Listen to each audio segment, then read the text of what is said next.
Welcome to Real Estate Coaching Radio, starring award-winning real estate coaches and #1 international best-selling authors, Tim and Julie Harris. This is the #1 daily radio show for realtors looking for a no BS, authentic, real-time coaching experience. What's really working in today's market, how to generate more leads, make more money, and have more time for what you love in your life. And now your hosts, Tim and Julie Harris. We are back, and today we are asking the question, or asking you to ask the question, why did you not get the listing? Why didn't you take that listing? You remember that appointment you went on? You got prepared for the listing appointment. You thought you had it in the bag, and sure enough, they hire somebody else. If that's happened to you, well, we're going to help you self-discover why you didn't take the listing. And for those of you who have never gone on a listing appointment before, and there's, some of you, that is the case, well, we're going to help you to avoid when you do go on listings, many appointments, that you take them opposed to not getting the listing. So the question we have for all of you today is, so you didn't take the listing, why not? And we're going to be going over 11, frankly, they're questions, but they're also thoughts, things that are going to hopefully force you to be intuitive, that will prevent you from ever losing again, like every appointment you go on, you take. That's right. And I have to say that all of these points apply to all of you, from newbies to grizzled veterans. I think really the difference is when a more veteran agent doesn't take a listing and they're kind of used to taking listings, it pisses them off so much more, right? So there's different levels of this. Obviously, if you're not taking listings because you don't have listing appointments, that might be a different issue, and that's something we can help you with in coaching. This podcast assumes that you're going on listings, and of course, we want you all to be listing agents. It's most important that you are taking them when you go on that appointment. So without any further ado, we'll get to that. Actually, Julie, you had a couple things you wanted to share with them that you heard that pertains to the Ukraine. So why don't you share those things to them, and we'll get to our first point in a second. Well, we know this is all on your mind, so I'm always looking for positive stuff for you to chew on.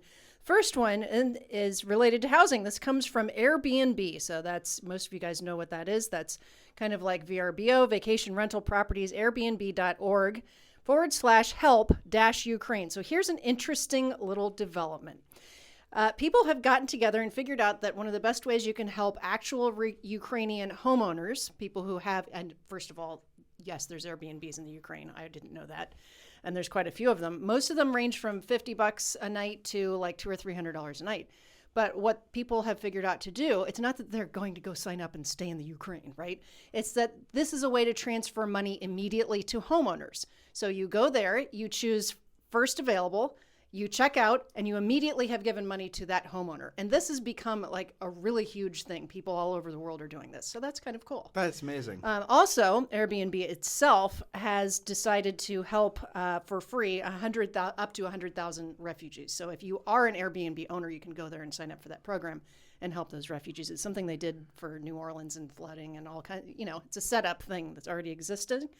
Then the other fun story I heard was that the Metropolitan Opera just reopened their next season, and they opened with what is, I've only heard it on the radio, it is an amazing rendition of the Ukrainian national anthem. So this is all under the big, category of a unique moment of solidarity, really, for the world, if you want to put a silver lining on all of the drama that's happening out there. And Zoe was participating in Ukrainian Recognition Day by wearing yellow and blue today. Yes, and they all, I think the kids all donated $5, and this is all an organized thing. So yes, I do like, it's a horrible reason, but I do like that people are coming together over it. It is a weird thing globally, what's happening with regards to. Overall, the support of Ukraine, regardless of political sides, regardless of country, regardless of, all the rest of it, is incredible. It is. And it's reassuring to see that when there is a reason for us to be unified as a people, let's just speak mostly of Americans, that we quickly set aside our partisan wranglings and get to work. It can still happen. I think that's encouraging after all of the other stuff that's happened. I can venture a guess that not everyone's encouraged by the fact that within a snap of a fingers, we come back as a unified country. Mm-hmm. I imagine some people really don't like the fact that they have that little control over our influence, and we are, at the end of the day, one people, you know. But seeing all of it come together this quickly, it's pretty amazing. I think it's awesome. So yeah, how about the Ukraine and the Ukrainian people in your prayers, and let's see what happens next over there. Europe. Here's a story I heard, and then we're going to get to our first point. Germany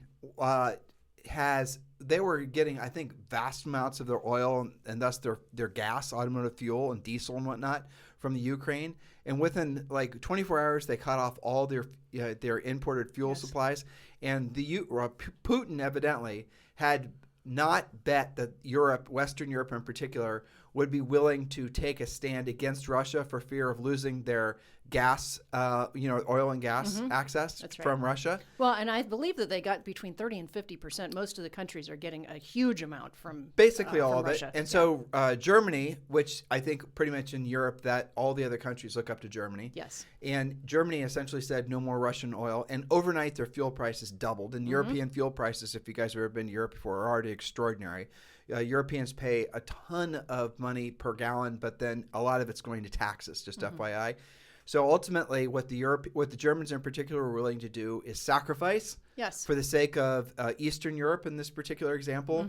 And I think that's kind of something, again, that the world hasn't seen for a long time. And I think it's incredibly encouraging. Definitely. And these are all the unintended consequences of something like this. You don't really know where it's all going to go. And there's so many stories coming out about this. But these are positive stories, right? Yes, that's what I'm saying. That's what we're sharing with everybody. That's right. Yeah. Keeping your head screwed on straight, which is part of our job. Right? Yeah. Well, I mean, but you watch the news, it's not going to be anything positive that's coming from this. It's all going to be negative. No, I mean, you have to search for things that are positive from this. Exactly. All right, so top 11 listing agent mistakes and how to avoid them. And this is today's show, part 1 of 3. Yes. So again, this applies to all of you. You will, if you have not yet, find yourself in these circumstances. So we're trying to get in front of that and fix it for you. So here's a fact. Of all activities in real estate, listings require the highest level of skill. That's just a fact. Working with buyers is physical labor. Working with listings is mental labor. And you guys know that now more than ever, right? So here's a myth. This is something that I won't say coaches say generally, but you hear this out there from trainers and whatever. Here's the myth. That it's okay and you can expect to list only 50% of what you go on in terms of listing appointments versus listings taken. Now, here's the thing. You would not accept a grade of 50% from your kids. So why do you think it's acceptable for you? Let's take a look at the top 10, I think now it's 11 reasons that agents don't walk away with signed paperwork on a listing appointment. So accept the fact that taking half is not normal. It shouldn't be your normal. And that is not a great criteria. We, in our coaching, expect our coaching clients to take 100% unless there's a good reason that you discover through your pre-qualifying or something like that. Well, you're nicer than I am because I say 100%, no reasons accepted. Well, I mean, if you're going to go on it, look at it. You generated the lead, you pre-qualified it, you sent a pre-listing package, you did a CMA, maybe you previewed it, right? This appointment was hard-earned. But it's worse than that. You've hired a babysitter. You've essentially squirreled away an evening sitting in front of this seller. And so is your seller prospect, by the way. And then think about all the time that went into preparing your pre-listing pack, learning what to say and how to say it, all the effort. You're talking about, in some cases, dozens of hours that went into one listing appointment. And then if you walk in there with the mindset, I get it if I don't, you're not going to get it. You've already lost if you do that. It's this whole mindset that is essentially setting yourself up for failure. Why would you think that way? How would you like it if, for example, you had to go in and have some surgical procedure? And let's say your surgeon walks in and goes, you know what? 50% success rate's good enough for me. You may or may not live. I'm See good you in the morning. I'm good either way. No. So you guys have to look at 100% success rate when you're going on listing appointments, and you accept nothing short of that. And if you fail, and we're going to get to these points, if you don't get it, you cannot blame some external reason. You cannot make up excuses. They wouldn't take my price. They wouldn't pay a commission. They wouldn't this. They wouldn't the other thing. The other agent had an inroad to getting the listing. They knew him from some social connection, all the rest of it. You cannot give yourself an excuse to fail. You should have known all of those things about that seller prior to going on the appointment and through pre-qualification. It's your fault if you didn't take it. 100%. And that's the mindset, guys. It's called extreme responsibility. Okay, so here's another fact. Listing agents make more money and have more solid businesses and more free time than buyer's agents. That is just a fact. The more listings you have, the more security you'll have mentally, emotionally, and financially. Another fact, becoming a successful listing agent is the most challenging, most skill-based, highest paid part of your job. Not becoming great at this is actually a liability to your career, especially now. Make the commitment to learn the most important part of your job as a real estate professional. And I'm not just talking about listing random repeat clients or your cousin. I'm talking about turning into an honest to God powerful listing agent. Now, this is we always have to remind ourselves, Julie, that there might be some people listening to us for the first time, and we have to take them into consideration with regards to reminding all of them that even though there is a seeming and there is a legit lack of inventory right now, historically speaking, last year the same situation was happening, though not as quite as lacking as it is, in March of 2022, March of 2021, there were more available listings, but the market is supplying more inventory. We are seeing inventory increasing across the country. And the other thing that's happening that didn't happen last year is a lot more builder homes are being delivered and available. So the market is going to end up resulting in millions of home sales this year. Last year, despite the fact that everyone was belly aching about not enough homes for sale, there were still 6 million home sales. 6 million home sales means that there were 12 million real estate transactions. You know, there's two sides to a real estate, one real estate deal. 12 million commissions. Commissions, right. Yeah. Well, transactions, yeah. And then you had, how much was the average commission? $8,000 probably, maybe even more depending. So you're looking at still $16,000, maybe $20,000 that was made at least 12,000 times last year. So there is plenty of money to go around. But in order for you to be in control of your income, you have to be a listing agent. And I'll give you a couple more platitudes and essentially to really emphasize the importance of being a listing agent. When you are a listing agent, you have leverage, and it's just very simple to understand. So, it's coming up on the weekend. You don't want to necessarily work this weekend. You want to spend some time relaxing. But if you have buyers, you have no control of your schedule, right? You're having to work when they don't work. So in other words, you're working with those buyers when they're not at work, which means that you have no time to spend with your family and your friends, thus making it so you're constantly on this treadmill. Now, if you had listings, let's say you have 5 listings or even 3 listings, you can take some downtime and all those buyer's agents are out there trying to sell that listing for you. You guys get it? One way you have no leverage, the other way you have leverage. Having listings gives you freedom. Having listings gives you predictable, duplicatable income. Having listings, once you learn how to be a listing agent and you can then learn how to consistently have a certain number of listings at all times, that's how you build an incredibly profitable real estate business. And with that profit, you reinvest it and you become rich. By the way, if you're looking for a book to read this coming weekend, remember Harris Rules. That's the name of our book, and we talk about all this stuff in great detail. You get it on Amazon, Barnes & Noble, every major bookseller. It's also available on Audible, so make sure you get our book, Harris Rules. And the podcast, we give you an overview. The book, we give you more of a drill down. And then, of course, in the coaching program, we actually show you how to get into action. All right, so we're going to go to point number 1, the top 10 reasons agents don't walk away with signed paperwork. In other words, they don't take the listing. Point number 1, Julie. Point number 1, you assumed it was yours and you were lazy in your presentation. Now, the laziness manifests in many different ways, but it all comes down to you being overly assumptive. And I think this happens a lot with more experienced agents, but it also can happen to you when it's a repeat client or one of your friends. So you took the business for granted. This manifests, again, in several major mistakes. You showed up late. You did not give a real presentation, or maybe it was a lack of pre-qualifying questions, not being careful with the price. Some other mistakes are things like rescheduling or rescheduling repetitively and not looking or sounding your best. Kind of just, barely showing up and assuming it was yours. And this is a mistake that agents make mostly, believe it or not, with their centers of influence and past clients. Agreed. And their family members. They just assume that they have the business. They sort of arrogantly, they'll just walk in assuming they've got the business, or they won't follow up like that it was an actual competitive listing appointment. You have to assume, even if it's your mama, that every single available listing you're going to be competing with, or competing for other agents, or competing with other agents, competing with yourself. You're going to have to be in a mode of winning. And if you're not going to take the listing. And, again, these are very basic professional, I think, codes of conduct that all of you have to be honoring when you're pursuing the art and science of being a listing agent. Point number 2, Julie. Yes. So you didn't know that you were competing for the listing. You didn't bother to ask. You don't even know. And both of these points, actually, I see also with referrals, where you assume that you were the only one that referred. You didn't even think about the spouse knows an agent, right? So you didn't know that you were competing for the listing. This is a result of not using a pre-qualification script. If you don't know whether you're competing or not, you're at a disadvantage. You should almost always go last in the lineup because that is your closing position. It also greatly can change how you present if you know that First of all, you should always assume that you are competing, to our previous point. But secondly, wouldn't it be great if you knew you were competing against a discount broker, or you competing against their previous agent, or you're competing against the agent that sold the house next door to them? You might change your tactics a little bit. Well, it's a saying you thought of, Julie. If you don't know, don't go. Yes, That's we did it. a podcast on that. We did many podcasts about it, Yep. but that's the essence of it. There's in our coaching program, we teach you something called the 7-step listing process. Yep. And the second step in the 7-step listing process is you have to pre-qualify. You have to pre-qualify asking all of the questions, because this is the part where you must know before you go. You must know the seller's motivation. You must know if you're competing. You must know every single little facet of what's bouncing around in that seller's brain before you go on the listing appointment. The last thing you want to do is walk into a listing appointment and not have all the facts and the figures and have, essentially discover why you're sitting there and probably somewhat nervous that the seller is competing against, you're competing against 3 other agents that are coming in right after you. And you've only, they're going to set aside 15 minutes. And we've heard horror stories, some of you guys. Oh my gosh.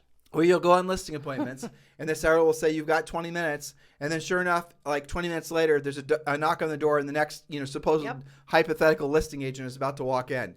That's you not being in control. That's you having been professional. So do not go on a listing appointment unless you've fully and thoroughly pre-qualified that seller.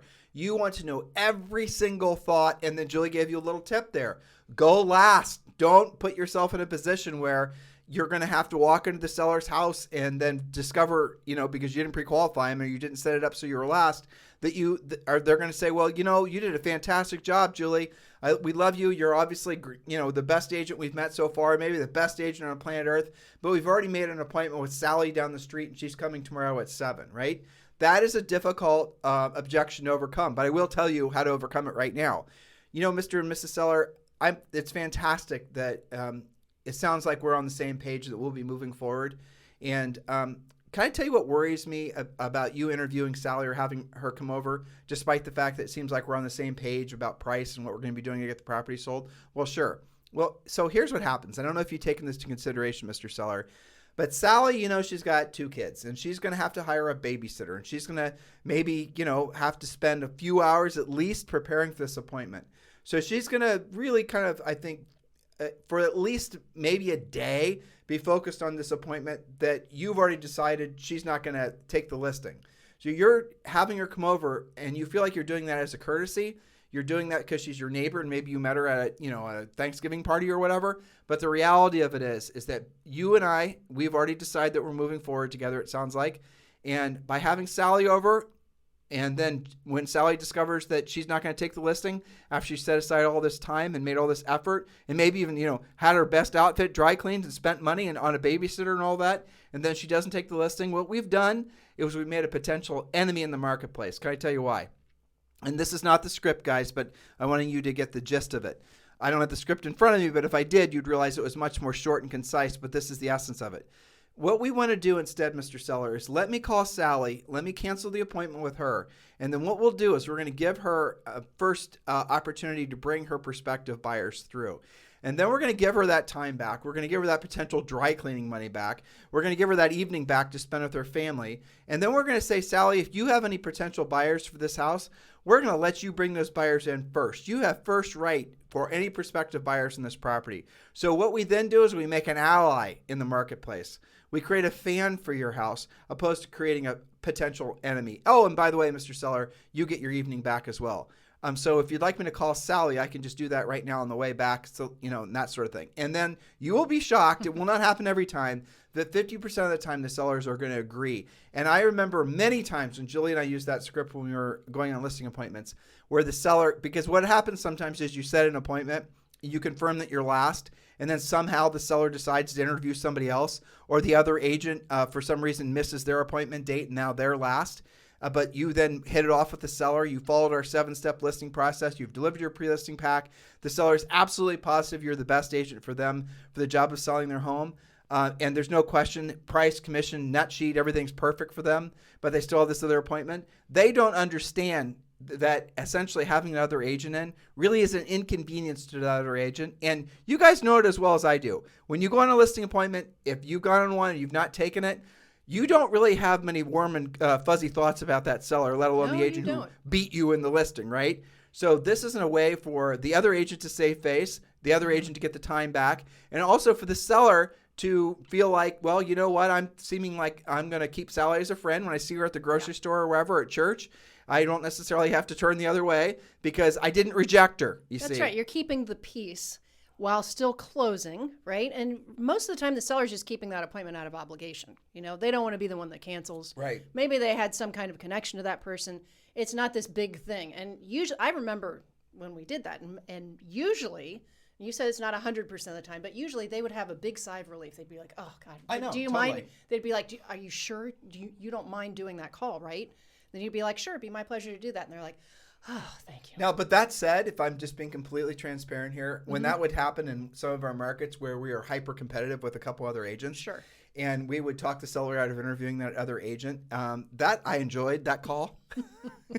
If I'm being completely honest. I know. I remember Yeah, too. I mean, but if Yes, that small victories. Small victories. Victory! I remember what, sometimes they'd give us the pre-listing pack that the other agents would send over to give them back to them. Too.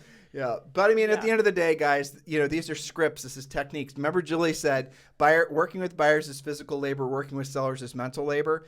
And what she meant by that, if you didn't kind of translate that, is you have to be a professional when you're working with sellers. You have to know what to say and how to say it. Working with buyers, it's not that skills based. It's opening doors. It's making sure people have the tenacity and the ability to actually weather the storm of trying to buy a house nowadays. Well, especially now. I mean, is the house available? And are you willing to pay? Right. That's basically it.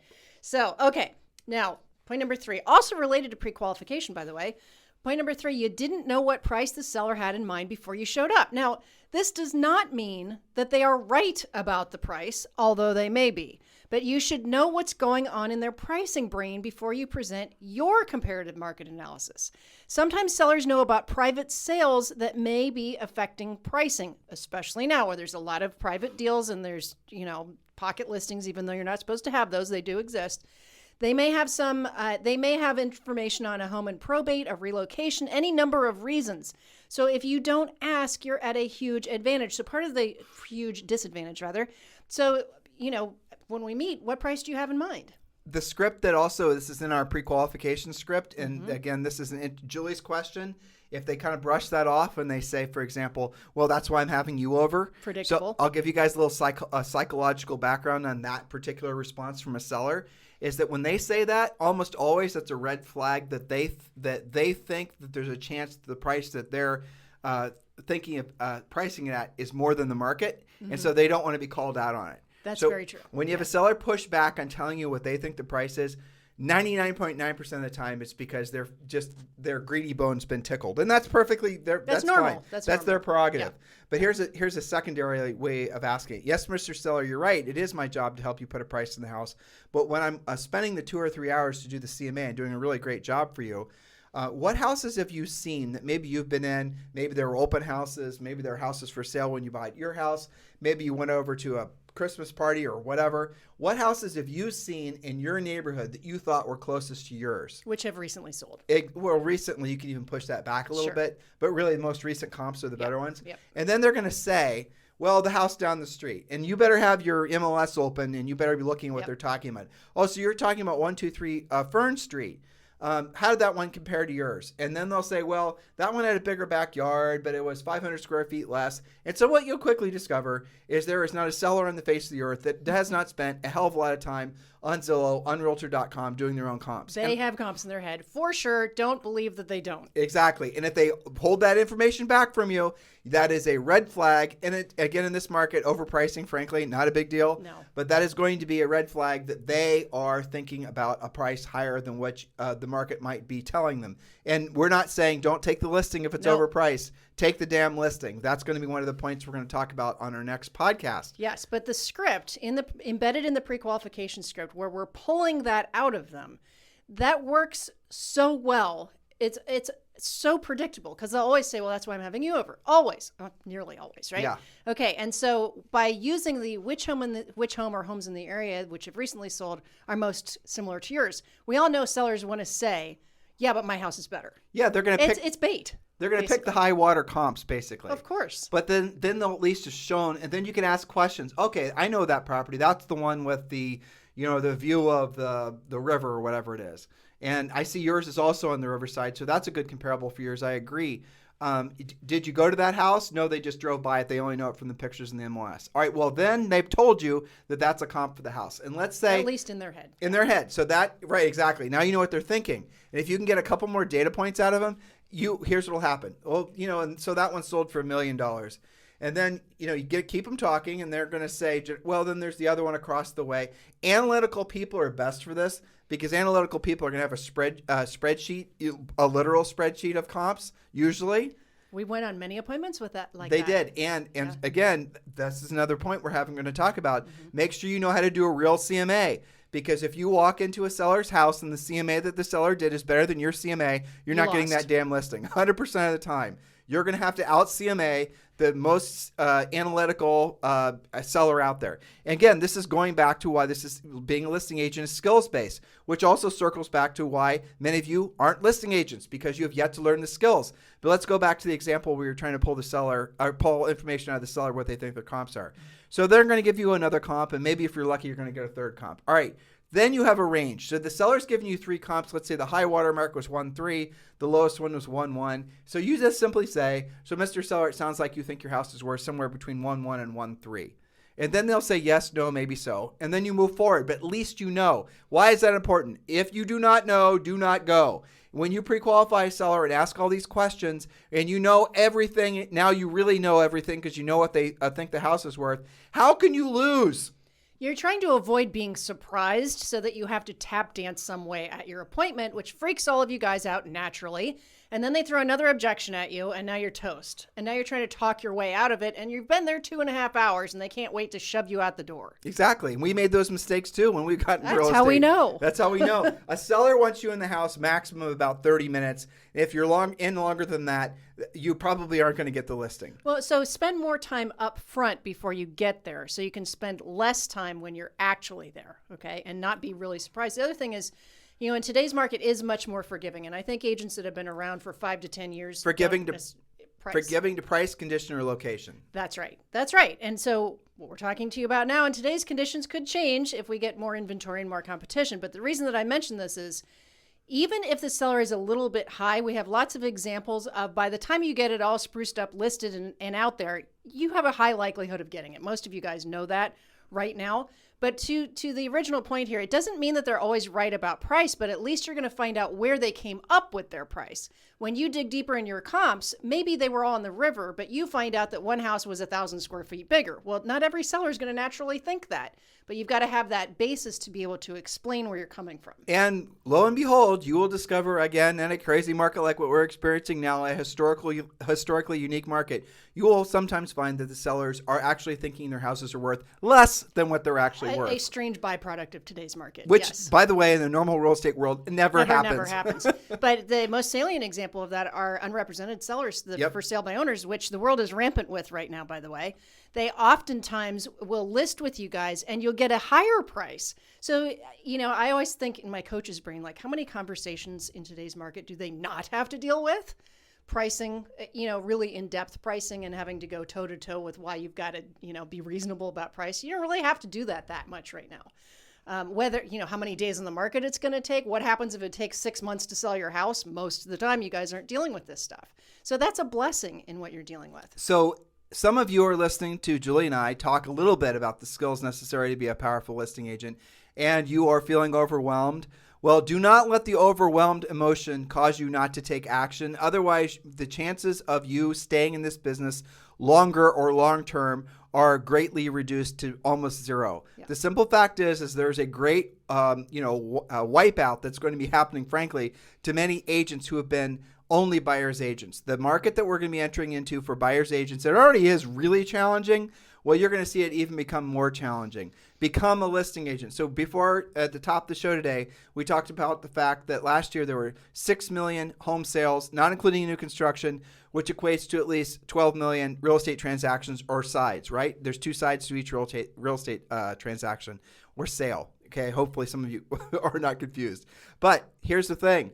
how many of those were sold by the listing agents double ending or selling their own listings or dual agency? How many of those that we just told you were the listing agent making both sides of the commission? It's true. If this is a new thought for you, all you have to do is get into your MLS and see how many instances you see a new listing pop in and immediately go pending. That probably meant that the agent had somebody lined up for it, or you have 0 or 1 days on the market. They're just popping it in the MLS to get volume credit. And buyer's agents, don't be pissed at the listing agents. Some of you guys want to create like some sort of holy war that the listing agents are hoarding all the listings and they're taking the inventory off and you can't sell it to your buyers.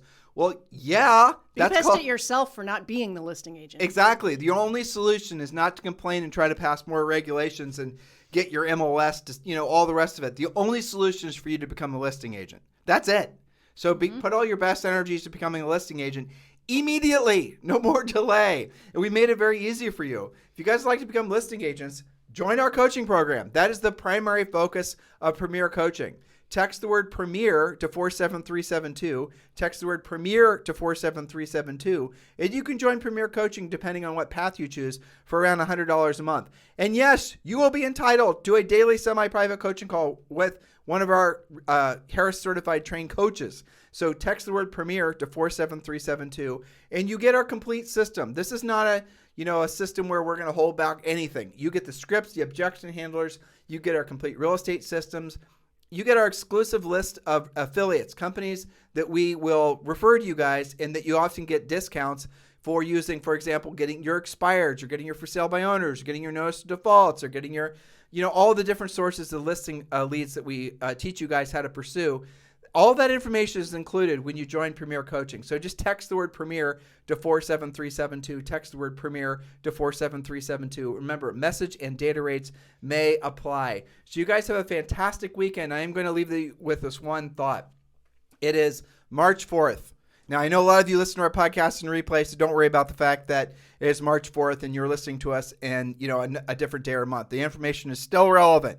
This information is evergreen. But it's March 4th, which means we just had a change of the month, which means that there were more expireds and more opportunities for you to directly contact sellers. If you let the month slip by you, the change of the month slip by you, and you did not do the work, why not? Why didn't you actually proactively pursue listing opportunities? I think I know why, because you didn't know how. That's the point of becoming a Premier Coaching member. So don't delay. Text the word Premier to 47372. Remember, message and data rates may apply. Thank you for continuing to make this the number one listened to daily podcast for real estate agents in at least the United States.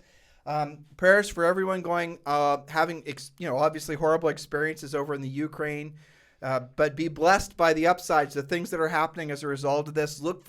Try to avoid watching news. Try to avoid doing anything that's going to depress you and get you off your mission. Listen to, by the way, the past, 5 days of podcasts Julie and I did. They're all geared to help you guys reinforce having a positive mindset. You can listen to all of our past podcasts. We have thousands of past shows on obviously iTunes, timandjulieharris.com, Stitcher, Spotify, Google Play, every single podcast listening widget out there. We're all syndicated. We're syndicated everywhere. There's nowhere you can't find our show.